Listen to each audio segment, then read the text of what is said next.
Good afternoon and welcome to the City Club of Cleveland. I'm Hugh McKay, President of the Board of Directors of the City Club.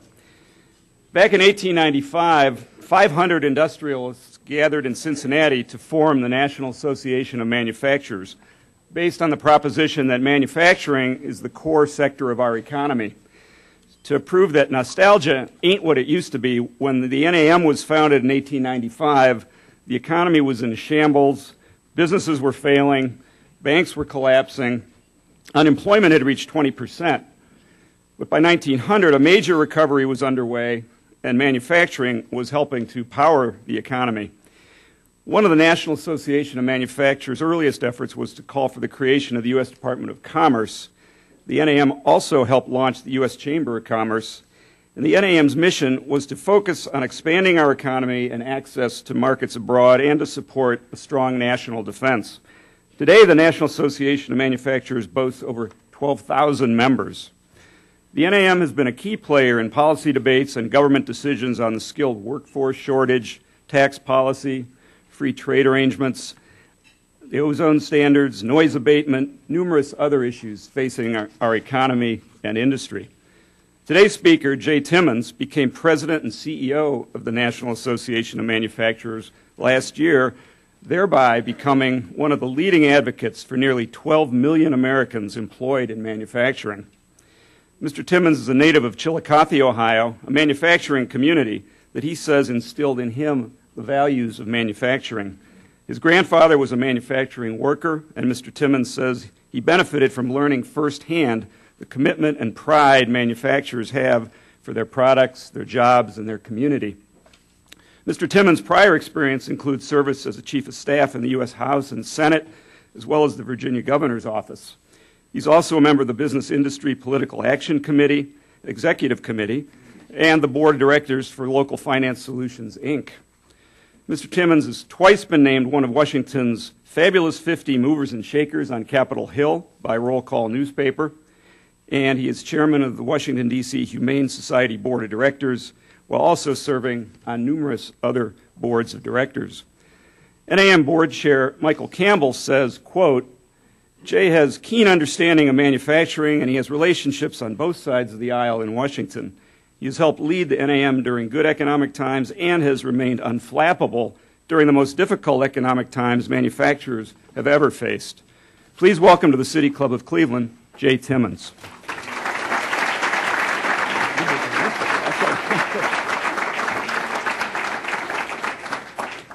Well, thank you all very much, and thank you, Hugh, for that kind and well-researched introduction. I have to admit I've never been introduced before by a gong, but I'm really glad it was before my speech and not afterwards, but I do understand that that's going to happen anyway. Jim Foster, thanks so much for the invitation. I appreciate it greatly. And it's always wonderful to be back in my home state. And it's great to be here with members of the City Club of Cleveland, and it's particularly good to be with so many leaders of the National Association of Manufacturers, like one of my bosses, Dan Carpenter of Energizer, a member of the NAM Board of Directors. It's also great to see Bob Lapp of Timken Company, and Chris Farage of Parker Hannelin, and Barry Doggett of Eaton. Each of those individuals are part of the NAM's National Public Affairs Steering Committee, and they help us shape our legislative agenda each and every year. Now, oftentimes I have the opportunity to speak to a room full of manufacturers, but I have to say I always welcome the chance to be with those who represent many different sectors of the economy, because America's manufacturing economy is not just important to those who work on the shop floors. It's also critical to all sectors and to our country's economic future. You know, for every dollar invested in manufacturing, $1.35 of indirect economic activity is generated. And that's the highest multiplier effect of any economic sector. And for every job that's created in the manufacturing sector, up to another 3 jobs are created elsewhere in the economy. That's some major economic impact. Now, I know personally about the power of manufacturing, as Hugh alluded to, because it changed the lives, fundamentally changed for the better the lives of members of my family. As Hugh mentioned, I grew up in Chillicothe, a few miles to the south, And it was there that my family's roots in manufacturing took hold. During the Depression, my grandfather, Harry Timmons, stood in line at the Meade plant in Chillicothe for over 6 months waiting for a job. He was a farmer, and he recognized that the promise of manufacturing and a manufacturing job and what a stable, well-paying career meant for his family. Indeed, his becoming a part of America's manufacturing workforce helped move my family into the middle class, and it helped provide opportunities that my grandfather would never have envisioned for his only child and his only grandchild. My grandfather ended up working at Meade for over 40 years.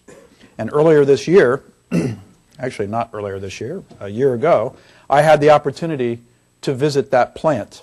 While there, I met some employees who had known my grandfather and actually remembered him.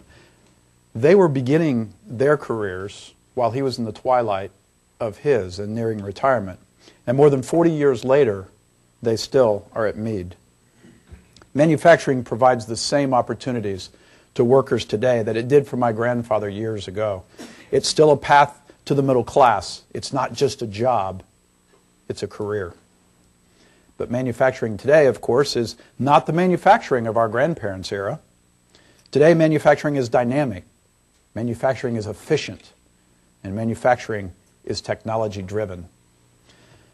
Now, just like every other sector of the economy, manufacturing was certainly hit hard by the recent recession. The U.S. lost more than 2.25 million jobs in the manufacturing sector during those difficult months.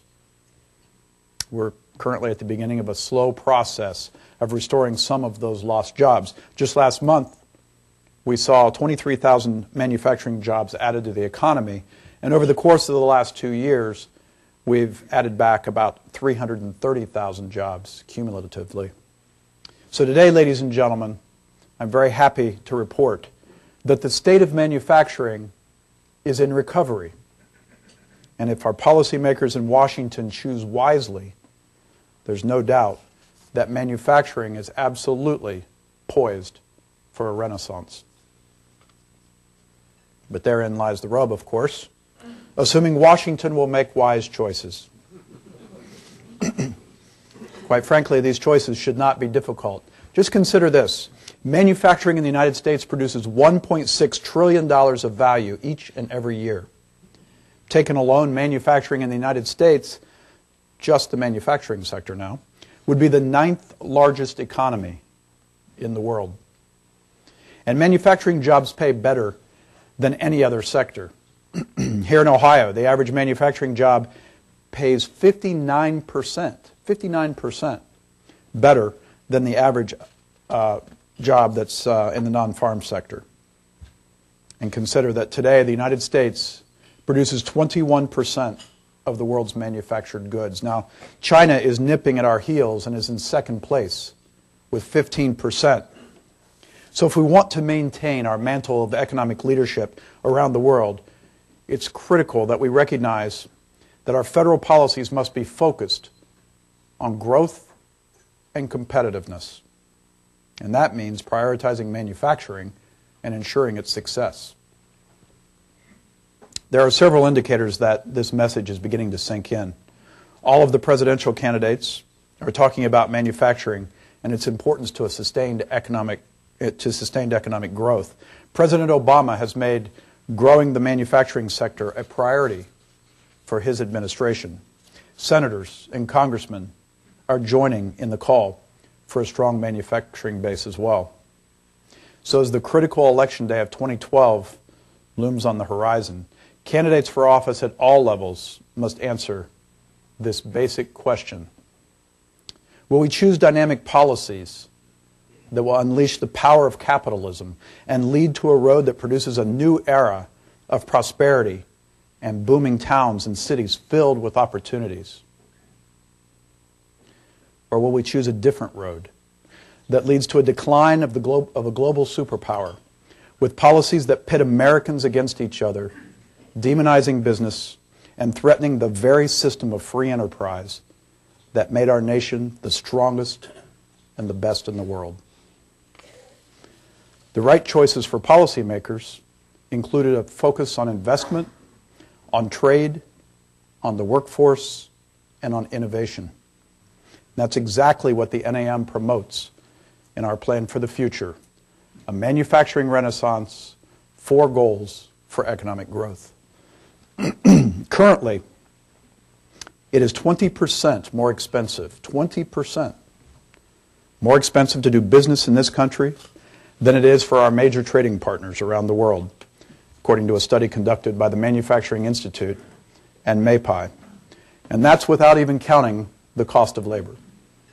The primary driver of this cost differential is policy in the areas of taxes, litigation, regulation, and energy.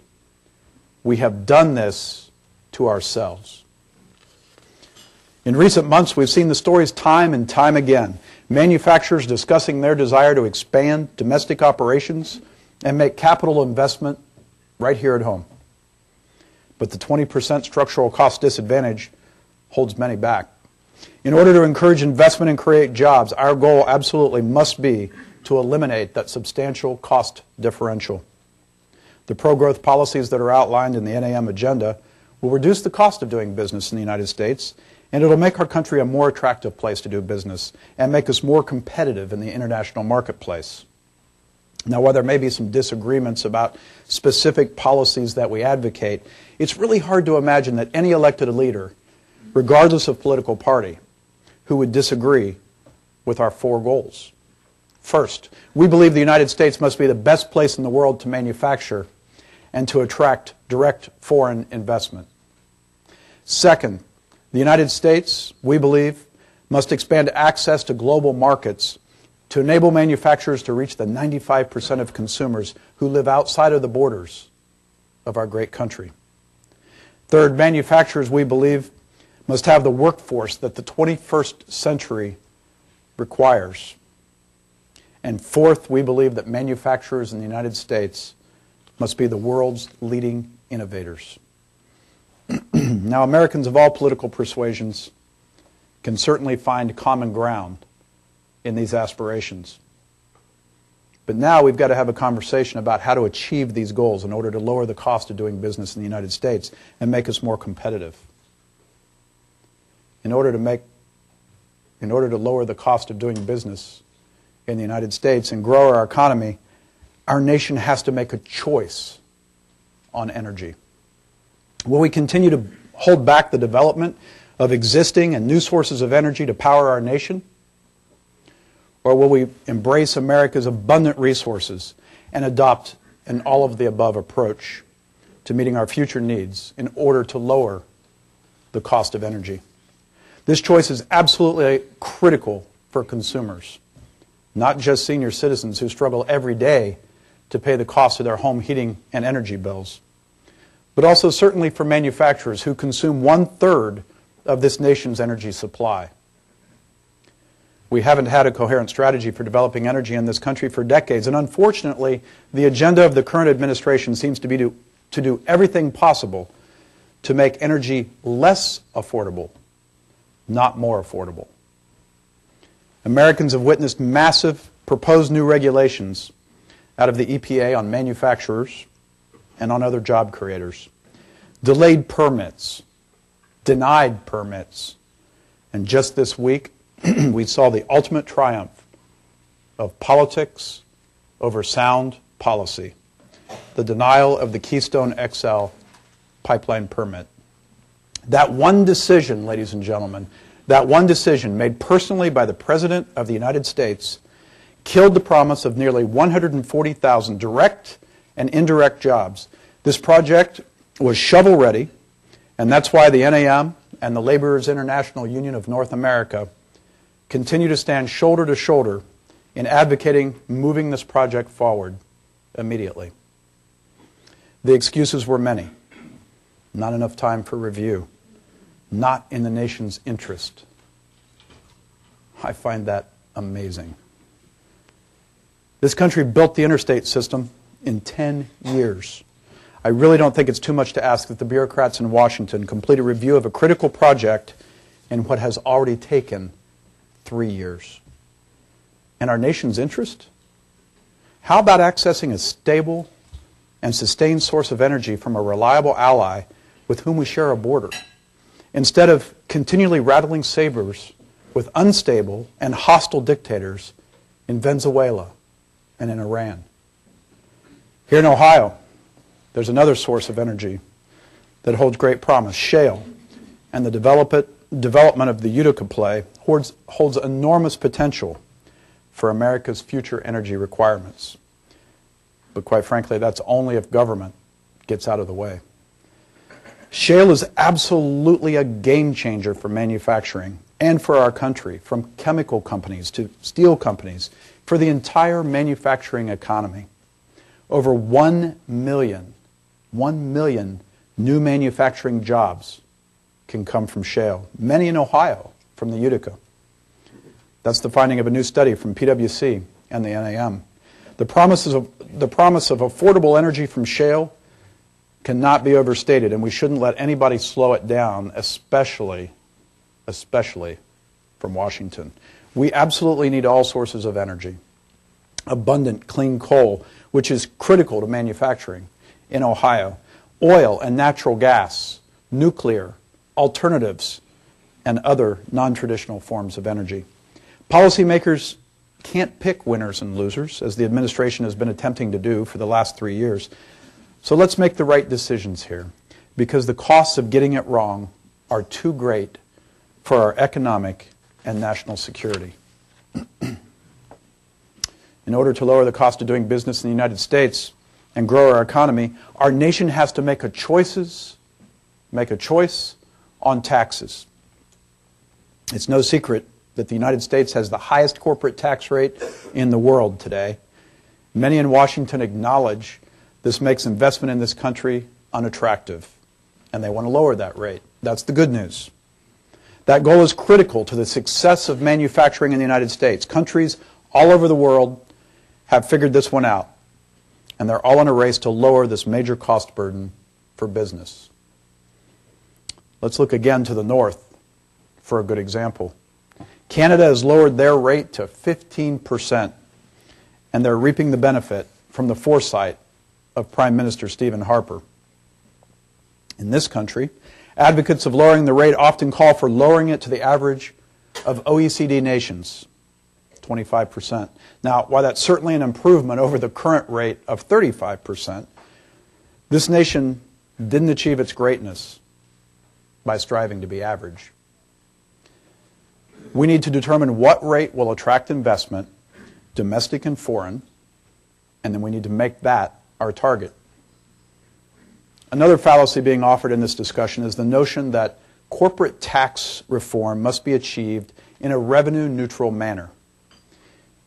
If that's the goal, then policymakers are conceding that some manufacturers will win and some manufacturers will lose. It's like saying, you're going to win, you're going to lose. We need to ensure that all manufacturers are winners in this exercise for the good of our economy and jobs. But it isn't just corporate reform that has to be a priority. Individual reform is vital as well. Some 65% of manufacturers, 2/3, file as Subchapter S corporations or other pass-through entities as individuals. We cannot afford to exaggerate a disparity and penalize 2/3 of our nation's manufacturers, mostly small and medium-sized enterprises, with a tax rate of nearly 40%. The goal of tax reform must be to broaden the base, to strengthen our competitiveness, and to ensure everyone has a stake in the game when it comes to ensuring the success of this great country. In order to lower the cost of doing business in the United States and grow our economy, our nation has a choice to make on regulations. Regulations in our country cost manufacturers $1.8 trillion, that's with a T, $1 trillion every single year. Now, that's not to say that all regulations are a problem. Clearly, we need a balanced regulatory system. But it seems balance has been all but forgotten in Washington these days. The overreach of the EPA is obvious. Attempts to change ozone regulations in the middle of the game, regulations on carbon emissions, MACT regulations on boilers, utilities, cement. The list goes on and on and on. At the NLRB, an aggressive group of political appointees has attempted to enact provisions of card check legislation that failed in Congress. Micro-unions, quick snap elections, and posting requirements that are not authorized by statute. And that's exactly why this overreach is exactly why the NAM is suing the NLRB.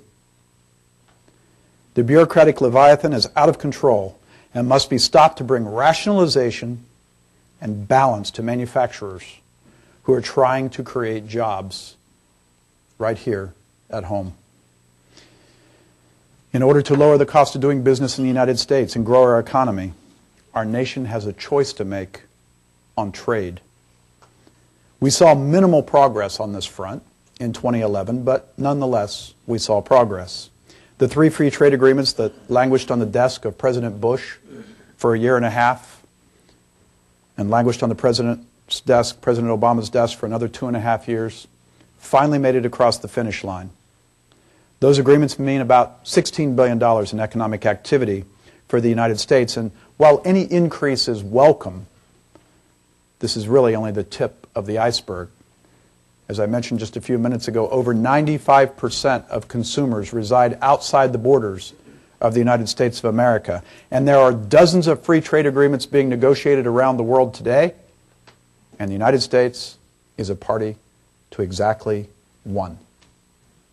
We are ceding market share to the rest of the world every single day. The list of issues, ladies and gentlemen, is long, but the patience of Americans is running short. Every candidate for federal office must forcefully and directly address each of these issues and let the American people know what they will do to bring down the cost of doing business in the United States in order to grow our economy, create jobs, and make us more competitive internationally. For manufacturers, addressing our challenges is not about politics. It's all about policy. That's why the NAM sponsored a presidential forum in Pella, Iowa last year for the Republican candidates, and why we've extended an invitation for a similar forum to President Obama. It's why we ask all candidates for federal office to complete questionnaires on their policy positions, and why we post them for the public to see on our website at nam.org. And it's why we're actively engaged in promoting an intensive voter education, registration, and Get Out the Vote program this year. It's all about choice. Will our nation's leaders choose that dimly lit road that diminishes America internationally and creates division among our people? Or will they choose that brightly lit road that leads to prosperity at home and strength abroad through freedom, a vibrant system of free enterprise, and continued American exceptionalism? They have some choices to make in Washington, and so do the voters of America this year. I very much appreciate your invitation to be with you today. It's been a great opportunity, and I look forward to your questions and comments in the moments ahead.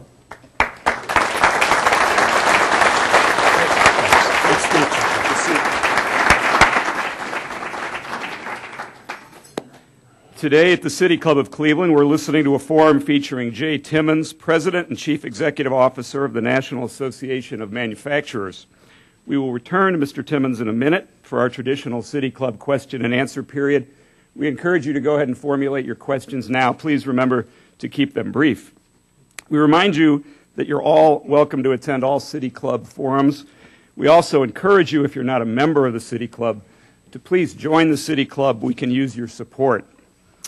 We welcome all of you here today and those listening to WCPN 90.3 FM, WCLV, WTAM, or one of the many radio stations across the country.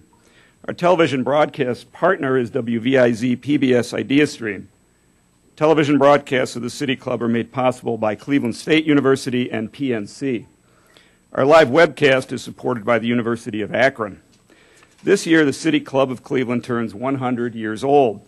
We're planning a number of events, many of which are already underway, and we'll be actively soliciting support from the community through our campaign for a new century. There are many great programs scheduled for the remainder of January. Please visit our website at www.cityclub.org for the most up-to-date information. We're pleased today to welcome guests at tables hosted by Cuyahoga Community College, the Greater Cleveland Partnership, Magnet, Eaton Corporation, Kent State University, Retzel and Andrus, and Buckley King. Thank you all for joining us today and for your support. We're also pleased to welcome students who are here today as part of the City Club Student Program. Participation of these students is made possible by a generous gift from the Jeffrey David Epstein Memorial Student Fund. With us today are students from Hawkins School and Shaw High. Will the students please stand and be recognized?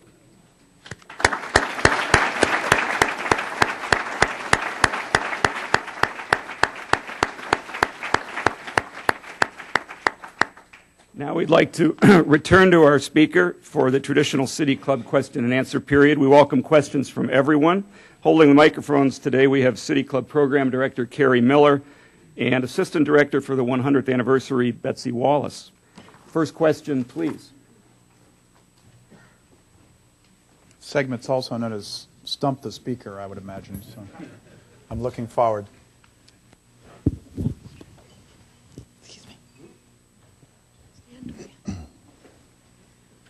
So how do you think colleges and universities can align their education better with the manufacturing's needs? I think that's a great question, and it's one that it's a challenge and I would broaden it to our entire educational system. In fact, I think it's probably more of a priority for secondary education and community colleges than it is for our universities and colleges, although they certainly have a role as well. You know, one of the things about that I think is a little misguided about when this is going to be a very different position than probably most folks have taken in the past standing here. But if you look at how we've progressed and moved away from manufacturing over the course of the last 80 years since my grandfather got into manufacturing, that was at a time where my grandfather's a great example. He had an 8th grade education. He went into manufacturing. And his generation said, now we need something even better. So they encouraged their children to go to college to become doctors and lawyers. No offense to the doctors and lawyers out there, but we've got a lot of those right now. And by the next generation, which was really my generation, the thought of going into manufacturing was much more of an afterthought, and so we began to lose our edge in the manufacturing sector, in the manufacturing world. Today, we're starting to realize that a country that doesn't make things simply cannot succeed economically, and there's a new focus on manufacturing. But in the process, we've ignored or devalued manufacturing in vocational education, in primary and secondary education, and we're starting to now reintroduce manufacturing into primary and secondary schools. Through the National Association of Manufacturers and our partner, the Manufacturing Institute, we have a program called Dream It, Do It, which is a program that helps high school students understand the potential of modern manufacturing and make sure that they understand what manufacturing is all about. We advocate from the NAM a very strong emphasis on STEM education, science, technology, engineering, and math, not only at the secondary level but also the post-secondary level. The Manufacturing Institute is working with the Obama administration in a program called Right Skills Now. We introduced a program for skill certification for basic manufacturing skill set that is being worked on with community colleges throughout the country, and our goal is to certify 500,000 potential manufacturing employees over the course of the next 5 years. So we're making incremental progress, and I think that the awareness and the demand, if you will, by communities to prioritize manufacturing is helping secondary education, post-secondary, and colleges and universities to start to align their curriculum and focus on those areas that are most important in STEM, being at the top of that list. Mr. Timmons, you made a great point about as a country we need to sell abroad. 95% of consumers outside the boundary, that's the potential great market. Suppose I'm the exporter. I want to start an export business. I want to sell the truly made in USA products to other countries. Right. Where can I find these truly made in USA products easily? Where can you find, I'm sorry? The American products? Yes, for example, from your organization, maybe if you could provide some tools to connect the truly manufacturers here, their products, to the potential exporters, then promote export. Happy to do that. In fact, we partner with the United States Department of Commerce to help establish those relationships. And there's a woman by the name of Janice Corbett, who works at the National Association of Manufacturers. She's a loaned executive from the Department of Commerce, and she can help create those partnerships and those opportunities. 202-637-3000.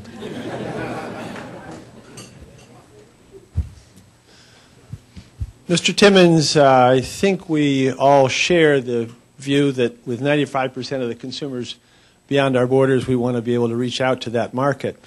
But one of the great perils of the international marketplace is that the standards of workplace safety, of child labor, all kinds of things that we have spent a long time building in this country as a web of sensible restraint on the way we do business, many of those criteria do not prevail in other countries.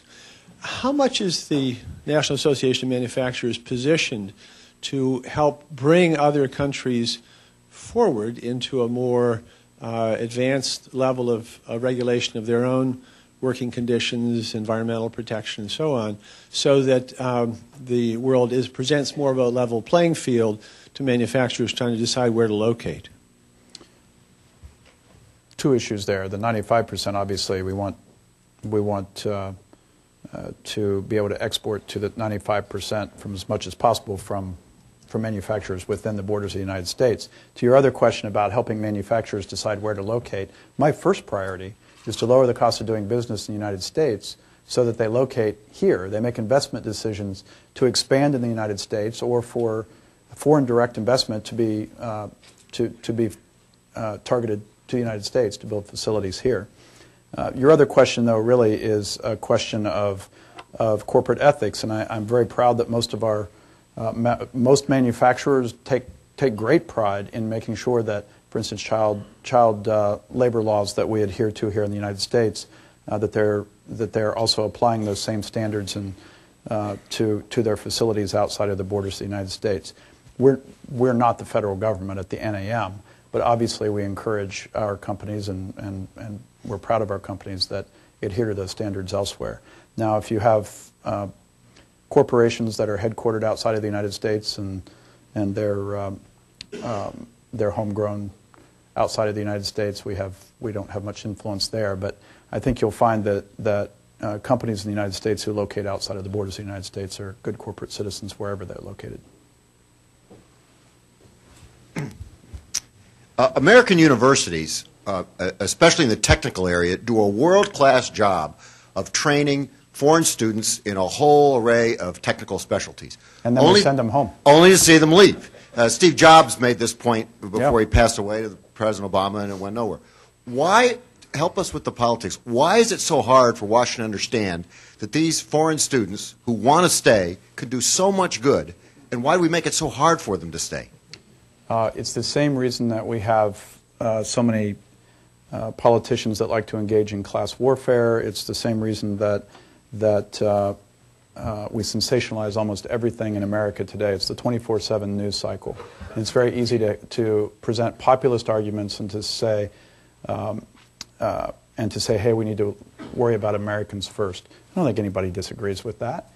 But the fact of the matter is, if we want to worry about America, then we better worry about making ourselves the strongest economy in the world by taking full advantage of all of the amazing resources we have. And that includes inviting people to this country who would like to come here and contribute and be part of be a part of this great economic society that we've built.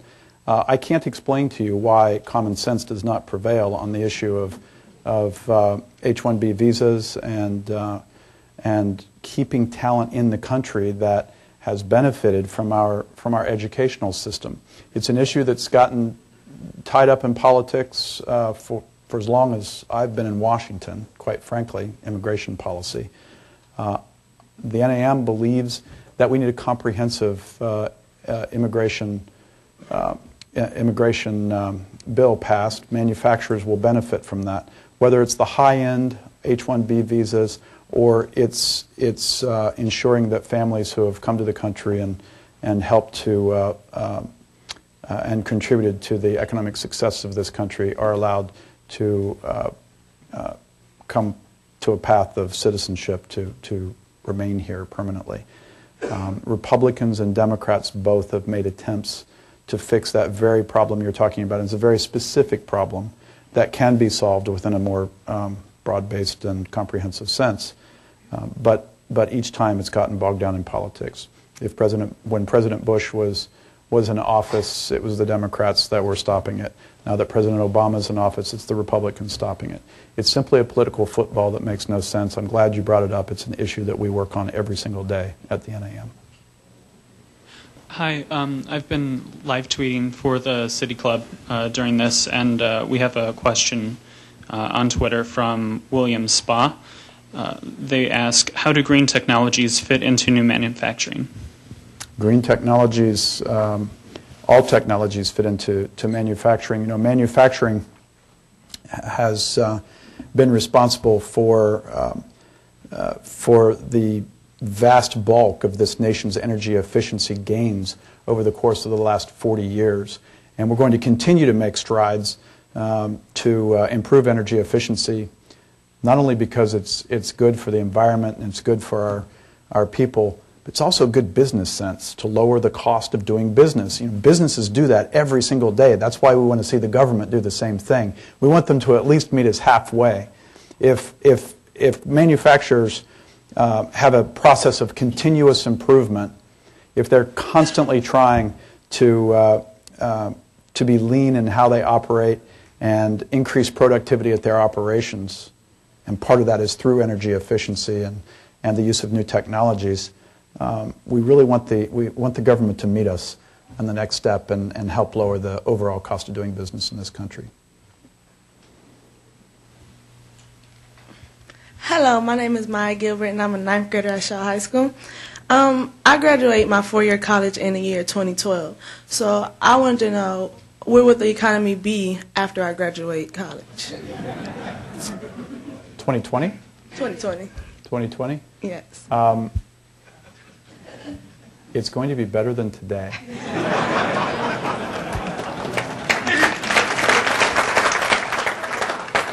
But in all seriousness, and you know, I don't mean to sound repetitious, but honestly, this is why these choices are so vital and critical today. You know, it sounds trite, but America really is at a crossroads. You know, you're at a point in your education where the choices that are made over the course of the next year or two in Washington will have a profound impact on your ability to get a job, to get a good paying job, and to have a better quality of life. Every single generation in this country since its founding has bestowed on the next generation a better community, a better quality of life for their families. We're just about ready to make the mistake of not doing the same for you. And I hope every day that we make the right choices in Washington, that our policymakers make the right choices in Washington, because you don't deserve any less than that. And the children of today, my kids, my 2-year-old and my 6-month-old, they deserve that. And I'm working for that every day. So the thing I want to encourage you to do, and I'm so glad you're here, I think it's phenomenal that this program exists so that you can begin to formulate your opinions on where our nation's public policy needs to go. Educate yourselves. Register to vote the day you can do it. And get out there and participate in this amazing system that we have in America. It's one of a kind. It's unique. And if you take advantage of it and you educate yourself on the issues and you promote those candidates that promote those policies that you think are important for bettering this country, we will have a bright future when you graduate from college. I have no doubt about that. We've recovered time and time again in this country, and we've always come out better. But right now we're at that crossroads, and I really encourage you to be involved in the process, and I thank you very much for coming. A major cost for every employer, including manufacturers, is the cost of providing health care for their employees. The United States stands alone among the industrial world in a health care provision that has employers providing that. Everywhere else, it's not provided by the employer. It's either provided by government or it's provided by some single-payer system. What's the NAM's position on getting employers out of the business of providing health care for their employees? Well, I think actually, from what I hear from most of our manufacturing members from across the country, is they want the flexibility to be able to provide health benefits to their employees, and they want to be able to provide the best level of benefits that they possibly can. They want their employees to be healthy, and they want their families to be healthy. Now, the problem we face right now, as you've alluded to, is that we're in the process of transitioning potentially to a new system in this country. And the promise that was made by the candidates for president, both candidates for president, was that whatever came out of the legislative process would make health insurance coverage more affordable and more flexible for employers. We have the exact opposite getting ready to hit us in the face, unfortunately. But I think what you're going to see happen, if we're not careful, is even though we've heard time and time again that if you want to keep the program or the health care policies that you're offering right now, you can do so. Well, unfortunately, you can't make any changes, even improvements in the plan, without the potential of losing that program. So the fear is, obviously, that more and more employers will decide to pay the so-called penalty instead of providing health care for their employees. It's a trade-off of, say, $2,000 versus $15,000, $17,000 of cost for an employer per employee. I think that's a very bad choice. And I think in the future, that $2,000 or whatever the number is going to continue to escalate. And in the end, health care is going to be even more expensive for employers. So I don't think the path we're headed down is the right path. I think that the private sector can respond to the health care needs of our citizens, and I think employers, by and large, want to be sure that their employees have access to health care, affordable health care, and the highest quality of health care that can be achieved. Hi, you mentioned there's 12 million jobs in manufacturing in the U.S. today, and we have around 20% of global manufacturing is here in the U.S. With the right policies that you described being implemented, what do you think those numbers should be 5 to 7 years from now? More. I think that's very hard to say. Part of our challenge right now is holding on to what we've got, right? We want to make sure we've just lost 2.25 million jobs in manufacturing through the recession. Now, we're going to get some of those back. Productivity gains will not allow some of those jobs to come back. And some companies have, frankly, just gone out of business. The share of the world's output is at 21%. We're struggling to retain that. Not so much that we're dropping in the value of our manufactured goods, but that other countries are actually increasing. So there's a certain market share that's available to all countries of the world, and China in particular, and somewhat Japan and India, are grabbing more and more of that share while we're not. And the longer we stand still, the more likely we are to lose in the future. So I can't tell you what the number is, but, and not being facetious, but we want it to be larger. We want to make sure that we preserve our place as the #1 manufacturer in the world. And the more investment that occurs here in this country, the more we attract domestic investment and foreign investment into our country, more jobs that are going to be created. The manufacturing sector, you know, at one point was a very large percentage of our workforce, and now we've ceded a large share of that to the service industry, and there's nothing wrong with that. Service industry is also good. It provides good jobs, but it can only be sustained and it can only be successful if we have an economy that also makes things and creates wealth, and that's what manufacturing does. Just wanted to ask a question about the skills gap. It seems that in manufacturing we have this gap as far as not only you mentioned about advanced as far as energy, alternative energy aspects, but it seems to be a skills gap on the people that are coming into manufacturing, and do they have the necessary skills that we need, whether it's CNC programming, whereas you know, any kind, you mentioned lean manufacturing concepts and, you know, Six Sigma concepts. It seems that a lot of people that are coming into the industry now, they don't have the actual skills that are necessary to be, you know, good at the job, being able to be proficient at the job, and then have long-term sustainability. What do you see that gap is going to be diminished, and what can we do to improve upon that? Because at one time you had a lot of vocational programs. Right. When I was coming through school, I'm an engineer now. I'm an operations vice president of operations for a small company. You had more vocational programs. You see a disappearance of that right now. And I'm concerned about that moving forward because you have to make sure. I'll just get your opinion. I'll stop there. Yeah, no. I think it's a great question. I go back to the skills certification program that I mentioned earlier, and what I forgot to mention is that that program is portable across state lines. It's not just regional in concept.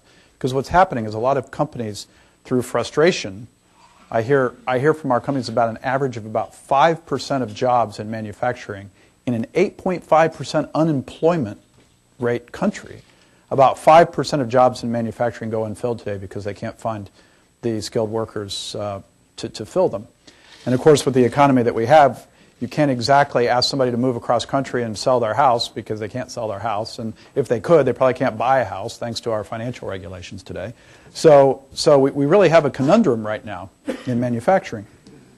So I go back to that skills certification program. It's a start. Right skills now. And I would encourage you, if this is an area of interest to you, to take a look at that program, look at the Manufacturing Institute, and look at what both of those organizations are trying to achieve in sensitizing and making more aware community colleges and technical schools around the country about the needs of modern manufacturing. We're making progress. There's no question about that. I'm very pleased that the President's Jobs Council, led by Jeff Immelt of GE, made that their #1 recommendation about a year ago, that there needed to be a focus from the federal government and from states on the skills gap. And that was when actually the President endorsed our skills certification system at an event in Northern Virginia, and it's really taken off. So again, I think the private sector or at the foundation level, we can be helpful. I would like to be able to take this burden off of manufacturers, because even when potential manufacturing workers are provided with that basic skill certification or skill set, they still have to be trained at a manufacturing facility where they locate, because there's going to be specific skills necessary at that particular company. So we got to make sure that the basic skills are covered. I think it's a great question. We're working on it. There's a lot more work to be done on it, no question, and it will take focus and effort. But I think that the focus is finally there. What you're seeing or what you're feeling, your frustration, is a product of, I'm sure, several years of frustration, and I think it finally came to a head about 2 or 3 years ago, and the right policies are being put into place. You cited tax policy as an NAM initiative, and I'm wondering... Agenda item. Thank you. Agenda item. And I assume that's because of both high tax rates and complexity. Which of our international trading partner competitors does tax policy right, and why do they do it right? There are many countries that have the jump on us. I think if you look at specifically the corporate tax rate, and countries that have a flat corporate tax rate with no benefits, no preferences in their code, I think all of those countries do it right. Canada is clearly one that I've already cited, but you can look at even European countries and see that the lower tax rate is attractive to investment and doing business. You mentioned complexity. What I've heard from several of our manufacturers, and I can't tell you which countries are less complex than others, although actually I can say that probably most are, because of those stories that I get from manufacturers is that it'll take about that many pages to fill out the tax forms of just about any country they're located in, and about that many pages of filling out tax forms of the United States. And that's one of the things that happens when you have a high tax rate and a lot of potential benefits to lower that tax rate. Getting rid of the myriad of accountants and lawyers that it requires to prepare a tax form in the United States certainly is a benefit. I can't tell you how many percentage points that translates into of a tax rate, but it certainly is tangible to companies.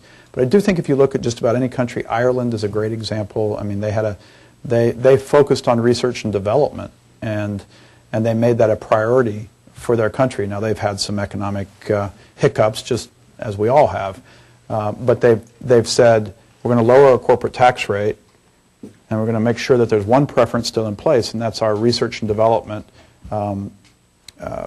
benefits or credits, and they have been attracting research capabilities from across the world. So I don't want us to lose that. I think that's extraordinarily important. I think we need a permanent and more substantial research and development tax credit, even if we're able to lower the rate, because I think that's important to America's future, that we're still innovating and leading in the area of research and development. So I'd probably give you Canada and Ireland as two good examples. I'm sure there are many others.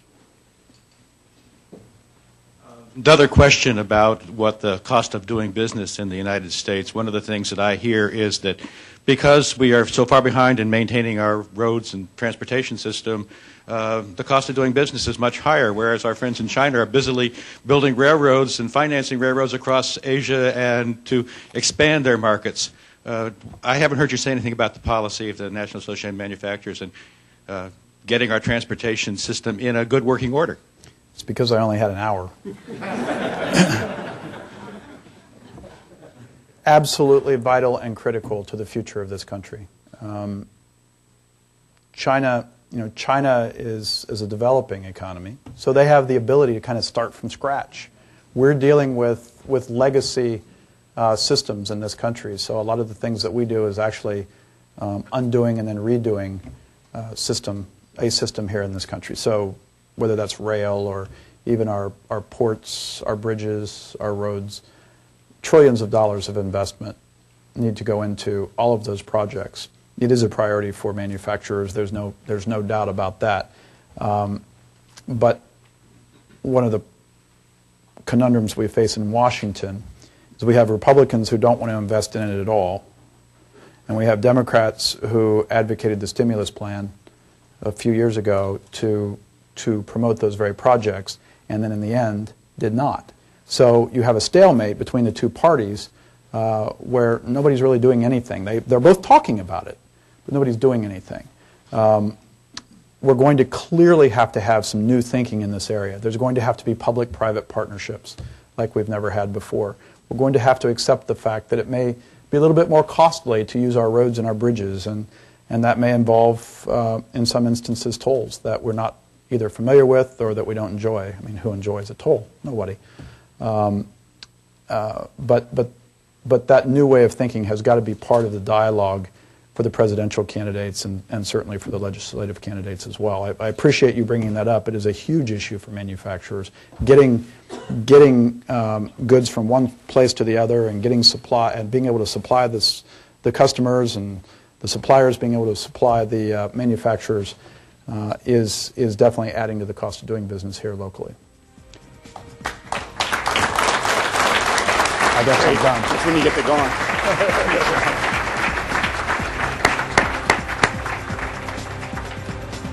Today at the City Club of Cleveland, we've been listening to Jay Timmons, President and CEO of the National Association of Manufacturers. Thank you, Mr. Timmons. Thank you, ladies and gentlemen. This forum is now adjourned.